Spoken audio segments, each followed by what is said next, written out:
Hello, thank you for tuning in to this week's read. For the main part of the tarot, I'm going to use Bonefire Tarot by Gabby Angus West. There's the full box. And then if you want to see how they spell their name, there you go. There's a website here on the side, schifferbooks.com. Feel free to freeze frame and check that out if you were interested, of course.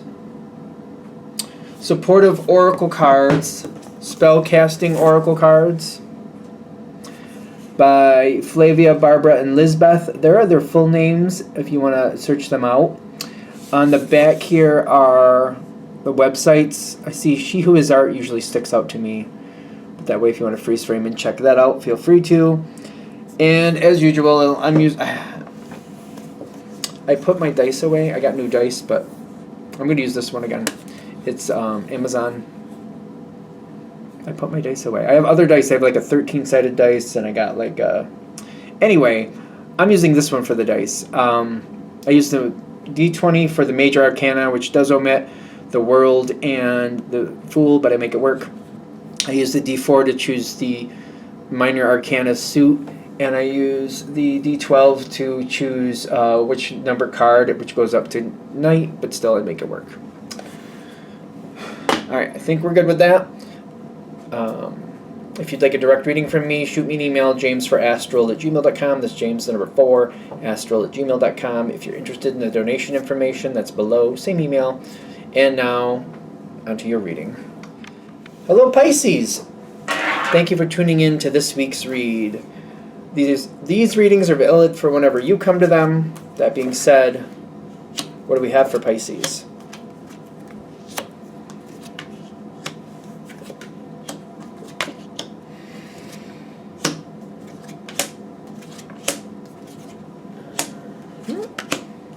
That's an interesting...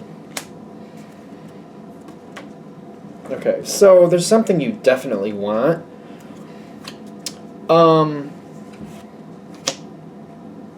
Okay, let's see where this is going. I feel like you have something really good coming towards you, but you may not believe it. Okay, so this does not have to be a romance reading. I'm saying that now because there's a lot of romance cards popping out all over the place. It doesn't have to be. This could be like if there's certain job opportunity, maybe there's a friendship that you're trying to make something come forward, maybe there's some type of business opportunity or something else. It doesn't have to be love. There's a lot of love cards popping out. I feel like if you get about halfway through this, you'll know if that's where this is hitting or not. Because whatever it is, I feel like it gives you a lot of, literally it says anxiety. But I keep feeling like, you know, for those, if it's romance, if it is, it's one of those things where I feel like I've failed so many times. It's never gone right. It's never done it the way I wanted it to. It's only lasted so long before this or that happens. Same thing like if it's a business opportunity or something like that, whether it be moving something you want forward. It's kind of like I've tried and I've gotten so far and I've had issues and it's just never really connected the way I wanted it to. And I'm telling myself that, all right, maybe there's only so much I can do with that, and I'm at peace with that. And I'm telling myself that, but you got these two cards together.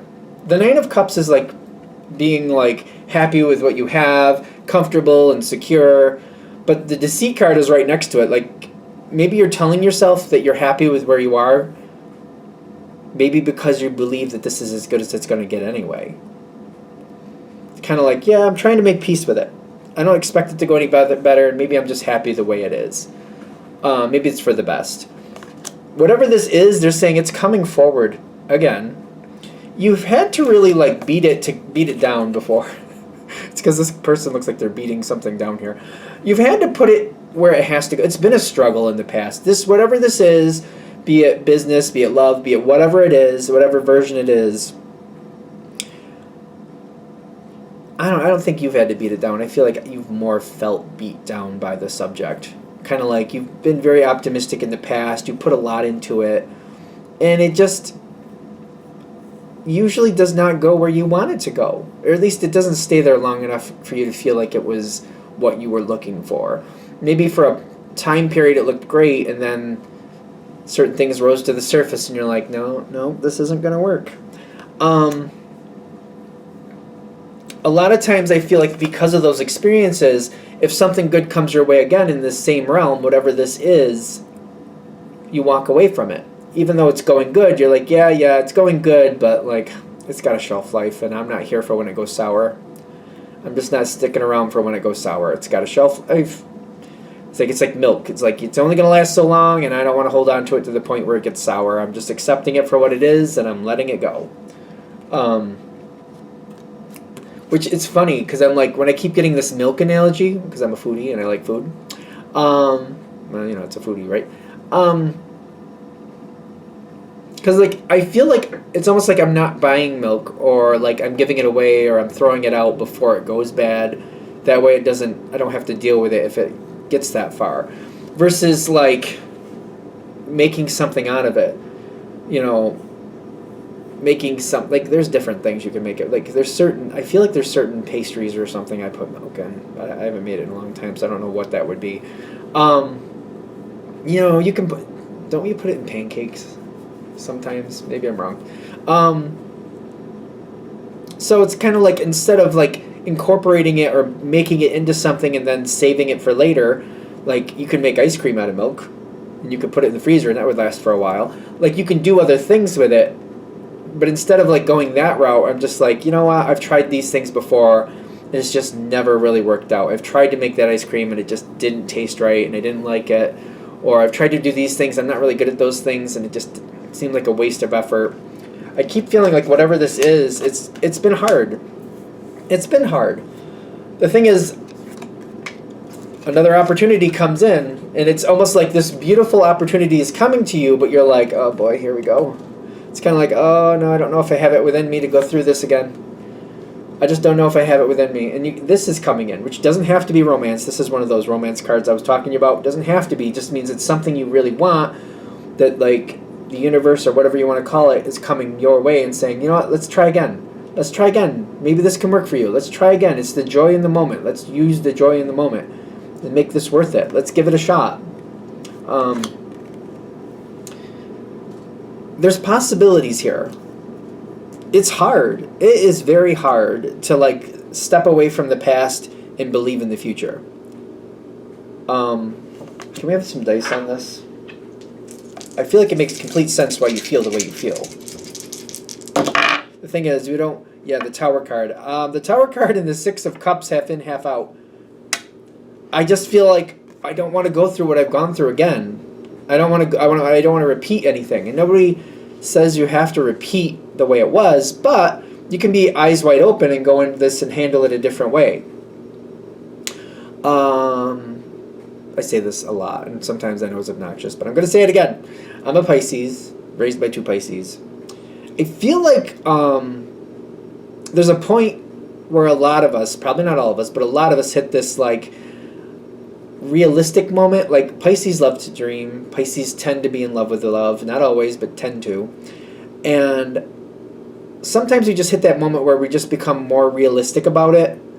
The thing is, we don't want to be realistic to the point where we don't allow ourselves to dream. We want to be realistic to the point where we can give things a chance and hope for the best. And if it doesn't work out exactly the way we thought, still enjoy what we could enjoy, still go through the process and get the happiness out of it that we can. It's believing in the possibilities, and then also looking at it like, okay, so like I feel like this is a harsh one, but it's almost like looking back in the past, and maybe in case this is a love thing, it doesn't have to be, could be a business thing. I think this analogy will work well for both. You believed in somebody else. Maybe you believed in somebody to the point where you gave them control of your finances, or at least joint control of your finances, and then they wiped you out, or they took things that they had no right taking and you couldn't correct it. If that comes around again, that just means you have to make sure you have control, and you always have to have control of your finances. I would not do a joint account again. And whatever this is, be it love, be it business, you just don't give that person control.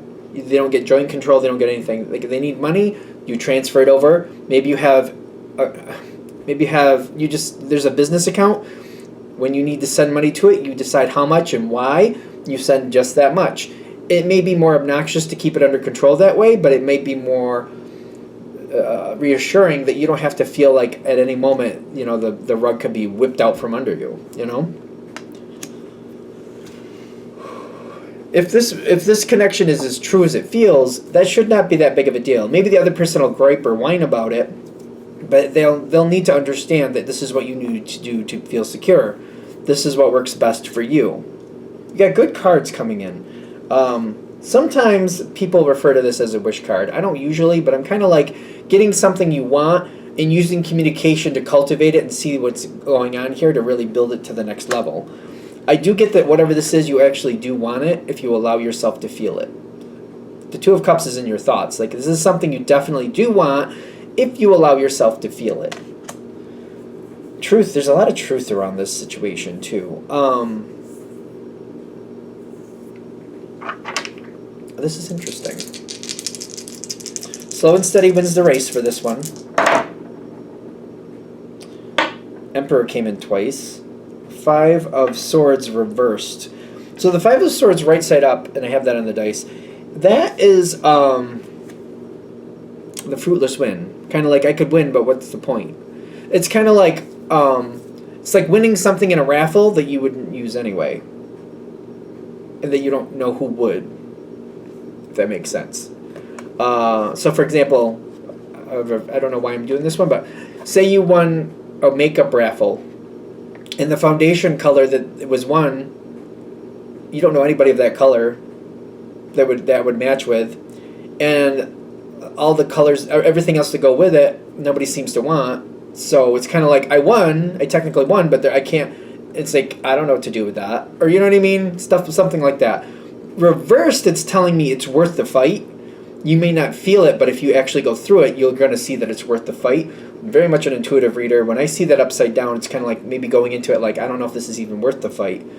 But it's kind of warning that, yeah, no, this one is. It's just having the faith to go through it. You got the Emperor on the dice. You got the Emperor here. Can talk about Aries, that's true. It doesn't always have to, though. It's a very high level of truth. Sometimes it can be very to the point. I'm not feeling brutality. I do hear that once in a while, that this energy can be a little bit brutal with the truth. I feel a more peaceful energy with it. It's very direct, it's right to the point, but I don't feel like it's like using the truth as a weapon. I'm not feeling that with this situation. There's also clearly victory. It says victory right here, but there's a gift. I feel like there's a gift. I keep getting like there's a gift coming in with this. So somebody is trying to schmooze you and trying to pull you forward, and they're trying to give you something, which it's ironic because it's kind of like, oh, that's nice, but at the same time it's like, oh, I fell for that before. Go into it slowly. Control what you want. Control what you're going to get. I thought I just heard a door shut. Maybe I didn't. Don't stagnate on this. Don't just sit there and look at it. It will not last forever. This moment will not last forever. If you don't want it, that's a respectable choice. Decide you don't want it, though, and shut it down. Don't swim in possibility. Don't swim in fantasies too long. It's good to fantasize for a little bit, but like, for example, again, I'm a Pisces. One of the things I do is I set a time limit. So if there's something I could be a part of, and they're like, well, you have a month to decide. They say you have a month to decide. I'll give myself a week because I know I'm not going to need that long to decide what I want. And if I just keep going the whole month, I might just dream about it and never move on it. So I'll even set an appointment on my calendar. Need to make a decision this day. Yes or no. And I'll set that for myself, and I'll force myself to hold to that requirement. You have to be the one in control of that requirement, obviously. But don't stagnate with it. That's what they're saying don't do. What they're saying do is, though, ask questions. All right, you need my answer in a month, but how does this work? Can I be this way? Do I have to jump into the deep end right away, or can I just wait on the side? If I just wait on the side, will I have the option to get in deeper later? Is this a pass-fail situation? Ask questions, But get into it slowly, and it might be just asking questions, that this might be how this works, finding out the truth, finding out how deep this goes, finding out how in-depth does it have to be. Can I just start in small steps? Ask those questions. But like, you have to converse, but then compile that information, keep it, and again, keep that, like, again, for me, like, if they were saying you have a month, I would give myself a week and be like, I'll know at the end of the week, and I just would, like, every day kind of ask questions, try to gather more information, and keep pulling it in. Doesn't mean you have to go crazy with it, but just kind of, like, pull it in and then get to that spot and go, all right, I know yes or no, and just make the decision so that it doesn't linger there and possibly linger into nothing, if you follow me. If you do decide to do this, you do have a really nice ending over here. Really nice. High Priestess comes in twice. Ace of Swords comes in. The Lovers comes in. High Priestess comes in the cards as well. That's double. That's why I said twice. And then the Sun card, which to me is the best card in a tarot deck, but this came out of the Oracle deck, but still. The Sun card is a great card. This should be able to cultivate, advance more on your terms. I feel like this is better to at least go slowly in the beginning. Maybe it'll go slowly the whole way. It's up to you how you feel about it. Balancing it out, looking at it, reviewing it. Maybe once a season, when a season starts, just kind of look at the situation. Is it going where I want it to? Is it not? The parts that are, how do I feel about that? Do I think they're going to stay? The parts that aren't, can they be fixed? How can I handle that? Are they fixable? Stuff like that. Because you have a great outcome here that's possible. It's allowing yourself to dream, but not holding yourself in that energy. It's kind of like I can dream, and like for me, I've always, not always, but I've learned to set time limits with it. Like, it's a great possibility. Dream about it. Give yourself X amount of time. Maybe it's a week. Maybe it's a day. But then it's like, all right, after that, like I usually set it on my phone, literally, because it'll pop up and it'll annoy me. And I'm like, all right, yeah, that's right. If this is going to happen, I need to make a decision. This is where I need to make my decision. Do stuff like that. Because whatever this is, you can have it and have more control over it. And especially deciding whether or not you will be a part of it is a big piece of it. So create it that way, and then you could have some great outcome here. All right, I think we're done. I'm going to shut this down here. Hope that helps. Thank you for watching. If you'd like a direct reading from me, shoot me an email, jamesforastral@gmail.com. That's James, the number 4, astral@gmail.com. If you're interested in the donation information, that's below. Same email. Thank you very much for watching, and have a great day.